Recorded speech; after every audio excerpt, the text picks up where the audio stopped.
प्रिय श्रद्धालु, जय श्री कृष्णा, जय श्री राम, जय श्री राधे राधे, जय श्री महाकाली। इस प्रवचन में आपको श्रवण कराएंगे संध्या की आत्माहुति, उसका अरुंधति के रूप में अवतीर्ण होकर मुनिवर वशिष्ठ के साथ विवाह करना, ब्रह्मा जी का रुद्र के विवाह के लिए प्रयत्न और चिंता तथा भगवान विष्णु का उन्हें शिवा की आराधना के लिए उपदेश देकर चिंता मुक्त करना।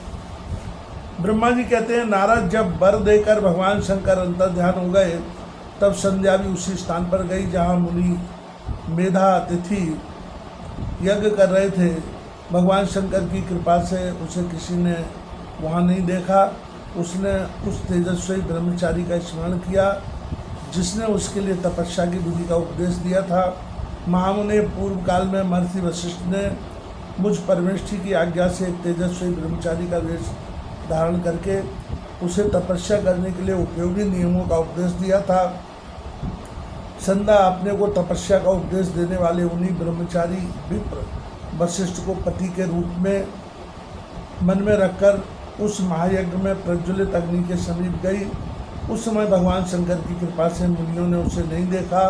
ब्रह्मा जी की वह पुत्री बड़े हर्ष के साथ उस अग्नि में प्रविष्ट हो गई। उसका पुरोडासमय शरीर तत्काल दग्ध हो गया। उस पुरोडास की अलक्षित गंध सब ओर फैल गई। अग्नि ने भगवान शंकर की आज्ञा से उसके सुवर्ण जैसे शरीर को जलाकर शुद्ध करके पुनः सूर्य मंडल में पहुंचा दिया। तब सूर्य ने पितरों और देवताओं की तृप्ति के लिए उसे दो भागों में विभक्त करके अपने रथ में स्थापित कर दिया। मुनीश्वर उसके शरीर का ऊपरी भाग प्रातः संध्या हुआ, जो दिन में रात के बीच में पड़ने वाली आदि संध्या है, तथा उसके शरीर का शेष भाग सायं संध्या हुआ, जो दिन और रात के मध्य में होने वाली अंतिम संध्या है। सायं संध्या सदा ही पितरों को प्रसन्नता प्रदान करने वाली होती है।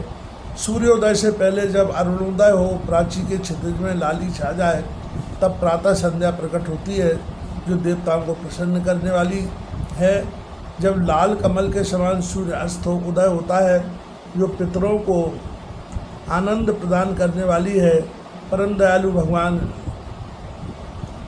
शिव ने उसके मान सहित प्राणों को दिव्य शरीर से युक्त देहधारी बना दिया। जब मुनि के यज्ञ की समाप्ति का अवसर आया, तब वह अग्नि की इस ज्वाला में महर्षि मेधा तिथि को तपाए हुए सुवर्ण की सी कांति वाली पुत्री के रूप में प्राप्त हुई। मुनि ने बड़े आमोद के साथ उस समय उस पुत्री को ग्रहण किया। उन्होंने यज्ञ के लिए उसे नहलाकर अपनी गोद में बिठा लिया।